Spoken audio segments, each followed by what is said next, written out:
Well, hello, hello, hello! Doc Sigma back again for Time Zone, which I keep trying to call Time Warp for some reason. In my head I keep calling it that. Anyway, if you look down here, you'll see we are currently in the year 9999 BC. So let's see what this world has in store for us. Level 1. World 2. Oh, and by the way, I think when I first started this video series, I said that there were 5 worlds in this game, each with 4 stages. Well, I actually don't think that's quite right. I think there's 6 worlds. I don't want to say what they are, but I forgot one of them.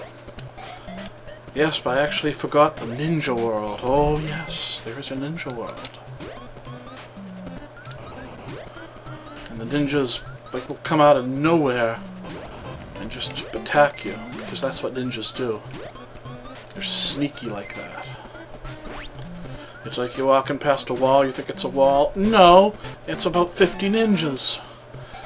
And here's a fire-breathing T-Rex. Wait a second. Is that T-Rex shooting a laser beam? Is that a laser beam? No, I guess it could be his tongue. But either way, it's kind of strange that the T-Rex is pretty much the same height as your character. So either your character's huge, or the T-Rex is tiny, or it's not a T-Rex, or maybe, well, I don't know, maybe it's just wackiness. Because this game, if this game is one thing, it's wacky. So you see, we can now tell that we're going into a cave, but, like, so what? What does that tell us? I mean, it's not like sometimes there'll be a pointless map screen that lets you know what kind of stage is coming up, and therefore you can prepare for it by, like, choosing certain items or whatever. But that's not the case here. Like, in some of the Adventure Island games, have a map screen that doesn't really give you any choice as to where to go, but you can choose, like, which dinosaur eggs to bring with you and stuff. But here, there's really no reason for the map screen except to look cool.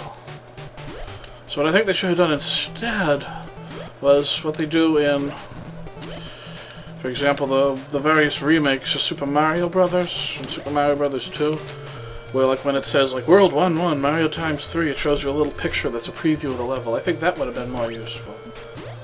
And it would have been every bit as cool as the map screen. So, yeah. Here comes the quiz stage. Now, I believe this is another counting quiz. Let's see.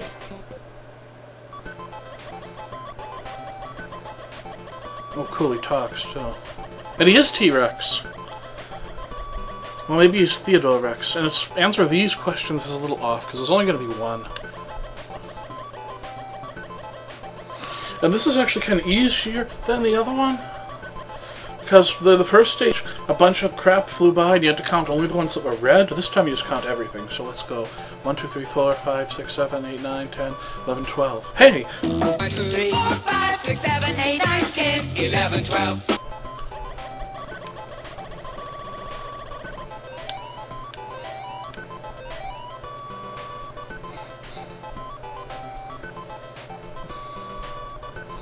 Thank you, Mr. T-Rex. Maybe it's Theodore Rex. Holy crap, Theodore Rex? That was a movie. And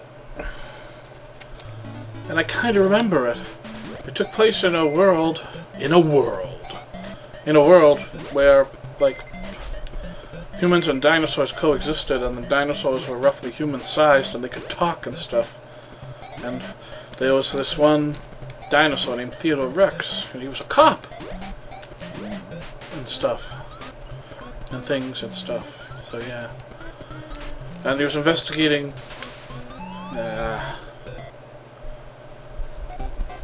See, back to the map screen. Even though I've decided I'm only going to use save states at the bosses. Remember last time I said I was going to do minimum save states, and then I kind of said, ha, yeah, right.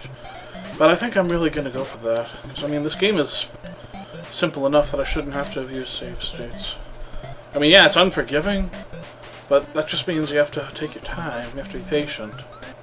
Because even though it's called Time Zone, and there's a picture of a clock down there, you really aren't running against a clock.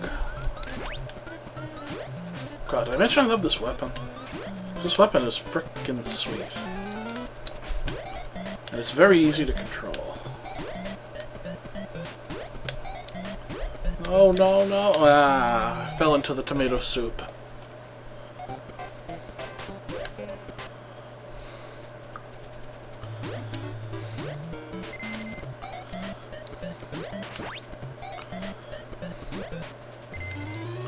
Oh, yes. Oh, no. Pro tip! Invincibility doesn't protect you from bottomless pits, or death water, or etc. Just like in Super Mario Brothers, and just like in pretty much every other 2D platformer. Oh, come on! Come on, Doc, you're better than this. You are better than this.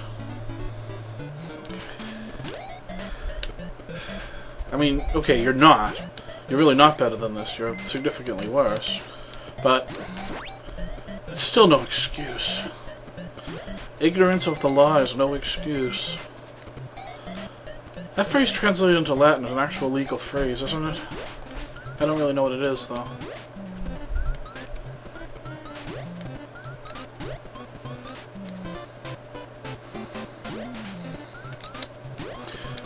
And with this sinking and unsinking level, it can also be tricky because, you know, the platforms that you walk on, you don't walk right on the top of them, you kind of walk somewhere in the middle, creating that kind of pseudo-crappy 3D-ish effect.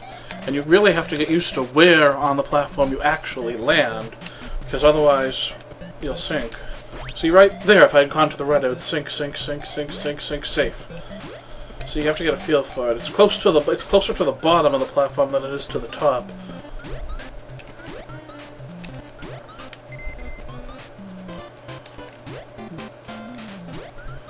The stages in this game are pretty short. But like I said, they are unforgiving.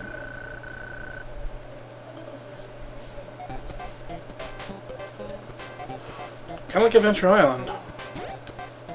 Again with the Adventure Island comparison. So, fourth stage, as you noticed last time and as you may notice this time, is generally auto-scrolling. In fact, I can't think of any fourth stages in this game off the top of my head which aren't. I think they're all auto-scrolling. Then again, there are also some non-fourth stages that are also auto-scrolling, I do believe. Oh hell, I know there is. Well, stage 1, 2 was that roller coaster, and it wasn't so much auto-scrolling as, you know, the thing you ride. Bad control. No, good controls, bad control. What am I trying to say? Stage 1, 2 didn't auto-scroll so much as the thing you rode on automatically went to the right. So that, but the stage itself wasn't scrolling. See, it's a subtle, retarded difference, but it's a difference nonetheless. And I think later on, one of the worlds, second stage of the world, is a train stage that automatically moves to the right. But then again, I don't know if that classifies as moving platform or not. But,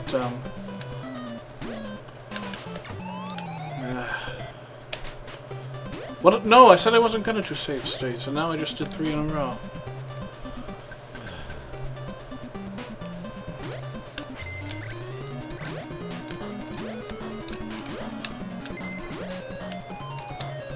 And I'm running out of time, and I really want to beat this world in this video.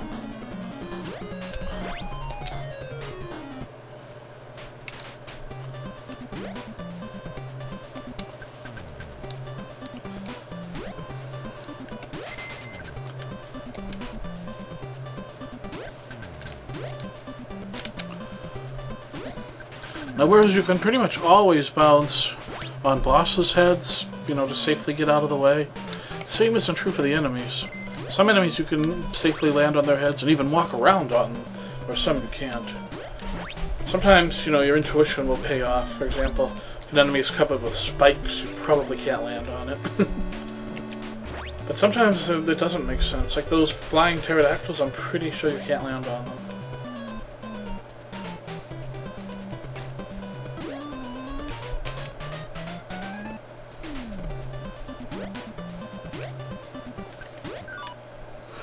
Okay, I got just a minute to beat this boss.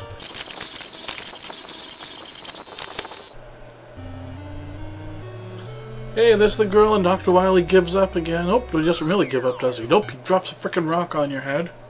Hee hee hee. And runs off into the hole. Get up, come on, boy, jump in there. Yeah. Doop, doop, doop, doop, doop. Where are we going?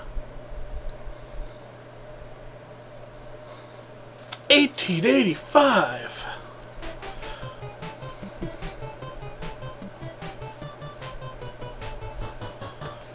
Don't forget, when they say time like that, I mean, the guy's name is Dr. Time or Professor Time. So, yeah.